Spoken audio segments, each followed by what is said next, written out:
Buenos días, martes 19 de noviembre. Nuestra compañera Helen Quiñones tiene unas merecidas vacaciones. Iniciamos la segunda emisión del Noticiero de la Comunidad con un hermoso atardecer en la isla San Cristóbal, en el archipiélago de Galápagos. Esta postal llega gracias a Manolo Chulli. San Cristóbal tiene una superficie de 558 kilómetros cuadrados y su punto más alto se eleva a 730 metros sobre el nivel del mar. La capital del archipiélago es Puerto Baquerizo Moreno. De esta manera iniciamos con la información. Gracias por acompañarnos. Les contamos, nuevamente fue suspendida la audiencia de juzgamiento en el caso Liliana Flores. La fecha para la nueva audiencia será para el 4 de diciembre. Liliana fue brutalmente violada, asesinada e incinerada, sus partes íntimas. Ya son 11 meses desde que Liliana Flores fue asesinada brutalmente en un descampado en el barrio Piganta de la parroquia Atahualpa. Estaba destrozada una parte del cráneo, estaba quemada sus partes íntimas. Liliana fue violada y posteriormente asesinada en la madrugada del 25 de diciembre de 2018, cuando salía de una fiesta. Su padre, preocupado, la mañana del 25 de diciembre la buscó por los alrededores del barrio. Él ve en una parte de un terreno que había una fogata. Se acerca a ver qué es lo que pasaba. Y donde le manifiestan que hay una chica que está muerta. Él se acerca y alcanza a ver una bota y dice que les manifiesta que es su hija quien había sido asesinada en ese lugar. Liliana era una joven que trabajaba y estudiaba en las noches porque su propósito era salir adelante para darle un mayor futuro a su hijo de 9 años. Su familia le recuerda con cariño. En cuerpo ya no está, pero en nuestras mentes, en nuestros corazones, ella siempre va a vivir. Esta es la tercera audiencia de juzgamiento que también fue suspendida. La próxima se llevará a cabo el 4 de diciembre. Que se va a hacer es el argumento de clausura, que se llama. Y eso es lo importante, porque ahí ya se puede concluir con todo lo que se ha llevado a cabo en el juicio. La familia de Liliana exige que se haga justicia. Entonces yo pido justicia, que se haga y que sea por lo más rápido, que ya vaya a la Tacunga. Nelson Carrera, 24 horas. Y se dictó prisión preventiva en contra de 3 sujetos por el delito de corrupción a niñas, niños y adolescentes. Sucedió luego del caso registrado en Sauce 6, donde se encontró un lugar donde llevaban menores de edad para cometer actos sexuales. La red de pornografía contactaba a sus víctimas por redes sociales. Su blanco eran hombres menores de edad. La información de que esta actividad ilícita se estaba llevando a cabo en una casa llegó hasta la Policía Nacional, quienes allanaron el domicilio junto a la Fiscalía, encontrando en el lugar hombres adultos y a un menor de edad, casi desnudos. Un joven el cual tenía 17 años y el mundo operandi era que entraba, pagaban $5 y te ponían una funda. En la funda usted ponía la ropa y solamente se quedaban en boxer. Y ahí iban los jóvenes a hablar con usted. Y el joven, y ahí entre hombres daban preservativos, todo eso, y solicitaban los favores sexuales. La casa de citas clandestinas, ubicada en Sauce 6, norte de Guayaquil, fue clausurada por la Intendencia de la Policía. Y además a los 3 adultos que se encontraban en el sitio, tras la audiencia de flagrancia, les dictaron prisión preventiva por el delito de corrupción a niñas, niños y adolescentes.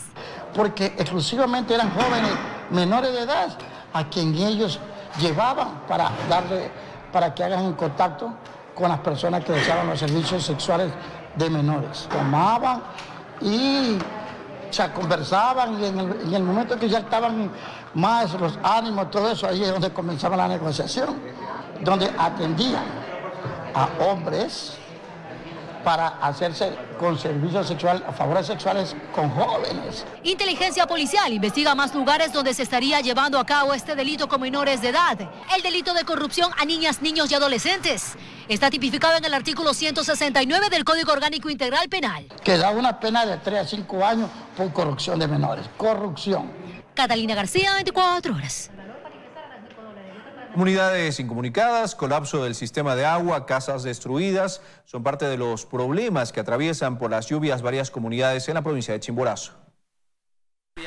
En varias comunidades de la parroquia Flores, a 1 hora de Riobamba, se formaron grandes ríos a causa de la lluvia. El material pétreo arrasó con lo que encontró a su paso. Varias vías, la escuela, sembríos presentaron daños. También la comunidad de San Vicente, el puente peatonal que se fue en el agua, no hay por dónde pasar. Todo lodo lleno, demasiado lodo. Nunca hemos visto que viene así el creciente. 2 menores de edad fueron rescatadas y se evitó que la correntada se las lleve. Tocó salvar a las 2 niñas jalando del cabello. Entonces esas 2 niñas también casi se ahogó en el agua. Las viviendas también se inundaron. En otras la cubierta cayó.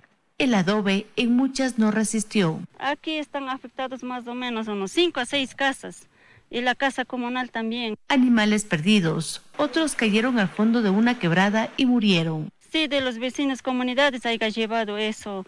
Arriba también es que está una vaca echada, abajo ya es que están pelando. Es que demasiado tristeza nos quedamos aquí. El sistema de potabilización literalmente quedó bajo varios metros de agua. Las tuberías se rompieron y ahora no cuentan con agua potable. Está alrededor de unos 4 a 5 metros de profundidad. 2 vertientes de agua está taponado y tanques de captaciones y reservorios. Está casi 7 metros más o menos de profundidad. Esperan que las autoridades los ayuden y esto no quede en el limbo. Desde Flores, en la provincia de Chimborazo, Mercedes Chávez, 24 horas. 7 de la mañana con 44 minutos. Mucha atención. El uso del celular mientras se conduce es ya una de las principales causas de muerte en las vías del Ecuador. Según la Agencia Nacional de Tránsito, existe una disminución en el número de siniestros y muertos. Acciones como esta, usar el celular mientras se conduce, es ya una de las principales causas de muerte en el Ecuador, según la Agencia Nacional de Tránsito. Definitivamente ahí necesitamos la corresponsabilidad de los usuarios de que dejemos de usar el teléfono. No nos va a pasar nada si durante esos 15, 20 minutos que dura nuestro trayecto apagamos el teléfono. Este lunes se realizó la inauguración de la Semana de la Seguridad Vial para seguir articulando acciones encaminadas en reducir los siniestros y accidentes de tránsito en el país, que a la fecha registran una reducción importante. Si comparamos los primeros 10 meses de este año con los del año anterior, tenemos una reducción de más del 40% en accidentes de tránsito, una reducción del 11% de lesionados y el 78% de fallecidos en transporte público inter e interprovincial. En el resto de modalidades existe una reducción a nivel nacional del 5% en siniestros y 4% en el número de fallecidos. A las acciones de concienciación de la Agencia Nacional de Tránsito se han unido también algunos equipos de fútbol como el Aucas y la Liga de Quito. Finalmente lo que buscamos es ser portavoces de varias acciones que se deben tomar por el bienestar justamente de la sociedad, ¿no? Y que sean los jugadores, que sean las instituciones deportivas como el caso de Aucas, que sea de Liga, seguramente el impacto va a ser mucho más grande. Para María del Carmen de la Torre, presidenta de la Fundación Caruna Corazones en el Cielo, de familiares de víctimas de accidentes de tránsito, aún hace falta mayor conciencia a la hora de ponerse detrás de un volante. La llamada que nosotros recibimos luego del siniestro cambia nuestra vida y la de nuestra familia para siempre. Entonces, si continuamos con los accidentes en las vías de nuestro país, pues lamentablemente tenemos miles y millones de familias que están viviendo este dolor, la angustia, la desesperación de haber perdido a un ser querido. Es tiempo de parar. Para De la Torre, la lucha para revertir las cifras negativas de víctimas de accidentes de tránsito no es solo cuestión de las autoridades, sino de todos los integrantes de la pirámide de la movilidad. En Quito, Jorge Loaiza, 24 horas. Les contamos ahora que un niño y 2 adultos fallecieron en un trágico accidente de tránsito entre un bus y un auto en la vía que une a Juján con Guayaquil, mientras que una adulta mayor y 2 niños de 9 y 6 años resultaron heridos. Todos son miembros de la misma familia. Ocurrió en el kilómetro 48 de la vía estatal E25 en el tramo Juján-Guayaquil. Un automóvil y un bus de la cooperativa Caluma Disco 82 se impactaron provocando la muerte de 3 personas, un niño y 2 adultos, mientras que otros 2 niños de 6 y 9 años, junto a una mujer de nombres María de Lourdes Frugone Piedraíta, de 66 años, fueron ingresados hasta la sala de emergencias del Hospital Martín y Casa de Babahoyo, donde fueron atendidos y derivados al Hospital del Niño Francisco de Icaza Bustamante en Guayaquil. Presentan politraumatismos, trauma cráneoencefálico, fractura de fémur. El accidente se registró a las 6:20 de la mañana de hoy y hasta el momento se conoce que todos los ocupantes del vehículo liviano pertenecen a una familia. Aparentemente hay invasión del carril del auto, aparentemente. Se conoce que el conductor del bus abandonó el lugar del accidente. Martín Soto, 24 horas. Y una persona falleció en el sector de La Legarda, en el norte de Quito, en un accidente de tránsito. Los vecinos piden la intervención de las autoridades para evitar que esto se repita, ya que no sería la primera vez. La pérdida de control de un vehículo y las condiciones climáticas habrían provocado que una mujer impacte su taxi contra una vivienda en la calle Bernardo Legarda, en el norte de Quito, provocando su muerte inmediata. Pudimos verificar que la calzada se encontraba mojada, las condiciones adversas climatológicas se encontraban con precipitación pluvial, en este caso una pérdida de carril de circulación. El automóvil quedó totalmente destruido y los vecinos del sector se llevaron tremendo susto, aunque admiten que este no es el primer accidente de tránsito. Solo en el último fin de semana se registraron 2 siniestros. Hay mucha gente irresponsable, chocan, atropellan y se dan a la fuga y el caso queda ahí. Los habitantes dicen que una de las causas es el deterioro de los rompevelocidades, que no se pueden divisar. A veces sí, uno al cruzar también no respetan porque uno se está cruzando y ellos bajan a toda velocidad. El municipio pueda pintar rompevelocidad para que pueda darse cuenta las personas. Ahora piden presencia de agentes de tránsito y el arreglo de las señaléticas, ya que en esa zona hay establecimientos educativos. Fernanda Ceballos, 24 horas. Los fotorradares de Quito fueron revisados por la Agencia Metropolitana de Tránsito. Las frecuentes denuncias sobre fallas en el registro llevó a que los aparatos sean recalibrados. Parece que están medio descalibrados. He notado que sabe variar la velocidad mía con la del radar. Me han estafado, me han estafado los radares. Yo apelé 3 veces y nunca me comprobaron qué me había pasado y en el sistema registró pues que yo pasé, pero cuando yo apelé nunca hubo fotos, nada. Sean radares que estén perfectamente calibrados y que no perjudiquen al usuario. Con la finalidad de responder a los usuarios, la AMT hizo mantenimiento y revisó los fotorradares. Porque ha habido muchas denuncias y quejas de los ciudadanos de que la información en las multas no son exactas, así que estamos trabajando y lo vamos a hacer periódicamente cada mes para que tengamos los mejores resultados. En Quito hay 18 fotorradares de control de velocidad. 11 no funcionan porque fueron atacados en las manifestaciones del paro del mes pasado. 7 fueron revisados por los técnicos. Nosotros hemos tenido quejas, hemos verificado, pero no hemos encontrado ninguna falla. En esta oportunidad, la calibración da la posibilidad para que los conductores disminuyan la velocidad y eviten la sanción. Lo que estamos haciendo es primero para informar, luego para prevenir y por último sancionar. No queremos ser el ente punitivo. Hay usuarios que están de acuerdo con el funcionamiento de los fotorradares. El criterio sería de respetar la velocidad, ¿no? Manejar con bastante prudencia y no exceder los límites.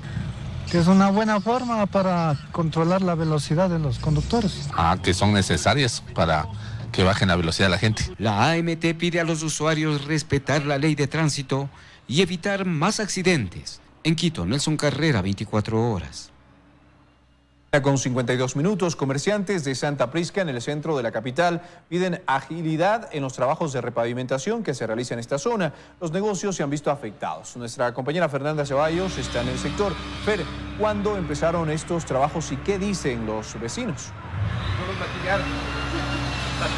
Jorge, amigos televidentes, muy buenos días. Estos trabajos iniciaron en septiembre y les habían dicho a los comerciantes de esta zona que estarían terminados en un mes. Sin embargo, ya han pasado 2 meses y medio y los trabajos, aseguran los vecinos, que no avanzan como les habían ofrecido. Para ubicar a la ciudadanía donde estamos nosotros en este momento, estamos en Santa Prisca, entre Vargas y 10 de agosto. Fue Juan Fernando que se comunicó con nosotros para contarnos sobre este problema. Son más de 30 negocios que hay en este sector y ya algunos están cerrando por la falta de ventas. Sí, buenos días a todos y gracias a Teleamazonas por darnos esta cobertura. Prácticamente nos ofrecieron esto hacernos en 15 días, pero una calle tan pequeña que no tiene ni 300 metros ya se demoran más de 2 meses y medio. Esto ha generado un malestar en todos los negocios están quebrando, están a punto de cerrar. Aparte de eso, pues una planificación muy pésima, porque primero alzaron la capa que es la asfáltica anterior, después comenzaron a hacer cavas, a excavar, y luego descubren que la tubería estaba mala. Y son los negocios que están afectados porque tenemos de todo, tenemos ópticas, farmacias, víveres, de todo tipo de negocios que ya no abren tantas horas al día como lo hacían antes por la falta de personas que transiten por esta zona. Sí, en realidad, o sea, la falta de circulación nos ha afectado a todos los negocios en general. La circulación, como usted como puede ver, es nula, no existe paso para nadie, incluso los transeúntes tienen que hacerse por un lado para poder transitar. Y no olvidemos que esta es una arteria principal para el turismo, ya que necesitamos que esta calle le convierta en una zona de poder transitar de mejor manera para que puedan acudir a la Basílica, que es un centro turístico. Perfecto, muchísimas gracias. Problemas de alcantarillados serían los que han hecho que estos trabajos se tarden, pero los vecinos y moradores, habitantes de esta zona y también los comerciantes exigen una respuesta de las autoridades para evitar que los negocios sigan quebrando. Que nos ayuden con la brevedad posible a ayudar a hacer esto, porque los negocios se están yendo de quiebra.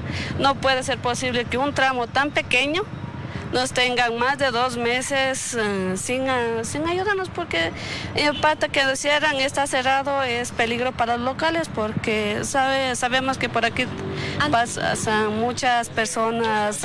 ¿Han tenido algún acercamiento con las autoridades para ver cuándo van a concluir estos trabajos?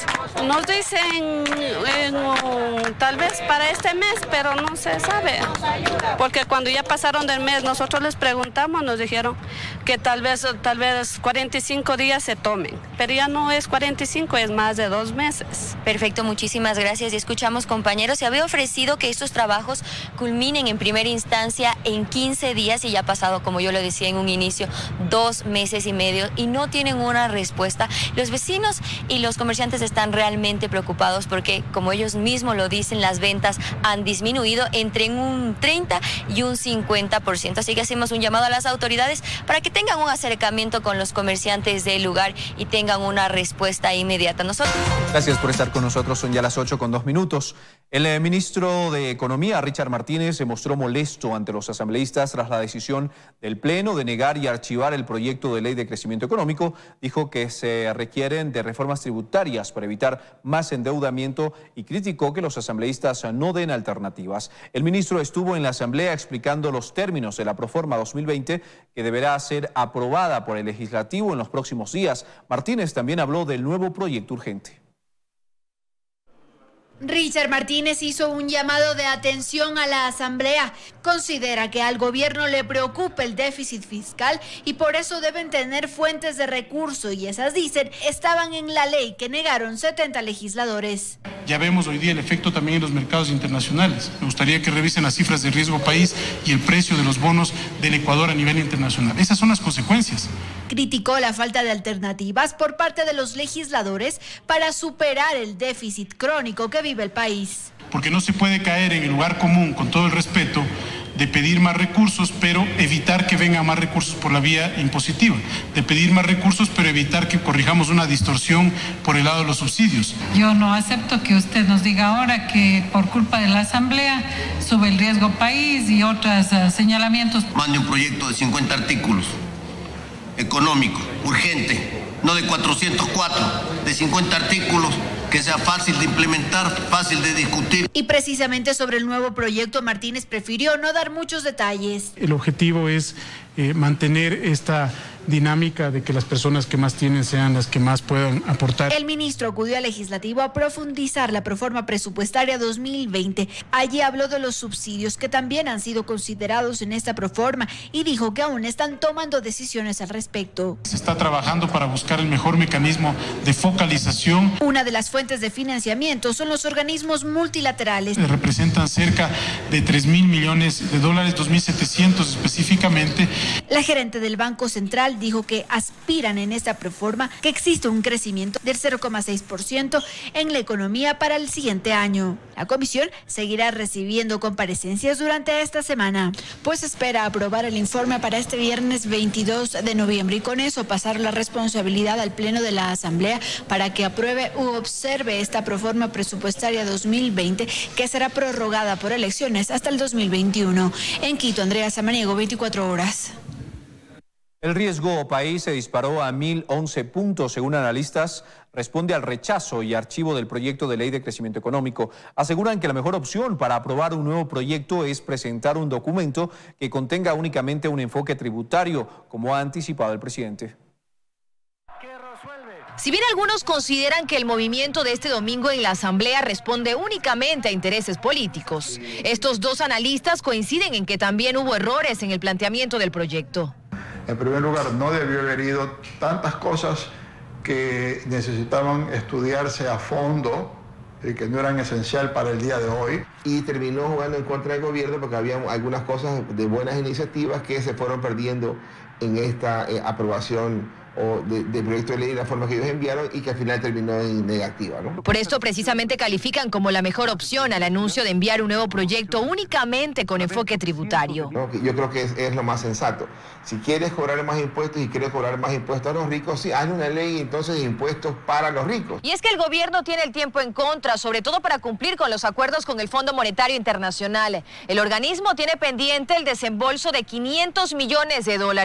250 de este monto estaba previsto que se entreguen antes de que el gobierno diera marcha atrás por la eliminación del subsidio a los combustibles. Hay que verse lanzando un nuevo proyecto y el Fondo Monetario dándose cuenta que ha habido situaciones como el levantamiento, etcétera, están dispuestos a decir, bueno, te vamos a dar los desembolsos ahora, pero si para el primer trimestre del 2020 no has avanzado, pues ahí vamos a suspender las cosas. No sabemos. Incluso el riesgo país ha aumentado, pasó de alrededor de 815 puntos a 853 la mañana de este lunes, pero pocas horas después se disparó a 1.011 puntos. Con el tiempo en contra y este escenario en la Asamblea, el nuevo proyecto debe venir no solo con un buen desempeño económico, también político. Aquí tiene que haber una mejor gestión política del gobierno. Tiene que negociar previamente lo que puede pasar y no puede pasar. Con el proyecto de ley rechazado, el gobierno pensaba recaudar alrededor de 700 millones, de los 1.400 que ya no podía cubrir por la eliminación de los subsidios. Hoy tiene pendiente lo primero y terminar de completar con el decreto de los combustibles que aún está en análisis. Lo segundo. Dayana Monroy, 24 horas.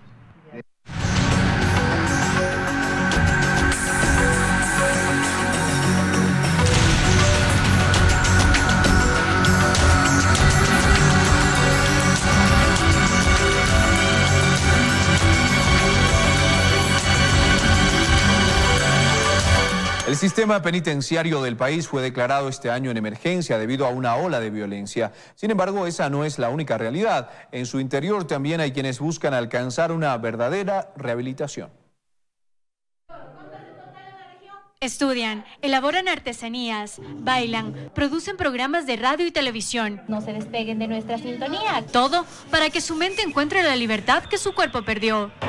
Adrián tiene 28 años y es parte de la población carcelaria del Centro de Rehabilitación Social Sierra Centro Norte, ubicado en la provincia de Cotopaxi. Está ahí desde hace 2 años, cumpliendo una pena de 3 por el delito de estupro, y desde su ingreso no ha dejado de participar en los ejes de rehabilitación. Si no era gracias a las actividades que hay en las cárceles, como la carpintería, la metalmecánica, el área de la biblioteca, o sea, esto sería un martirio, sería un infierno. Su pena es corta, sin embargo otros internos saben que deberán pasar la mitad de su vida en ese lugar.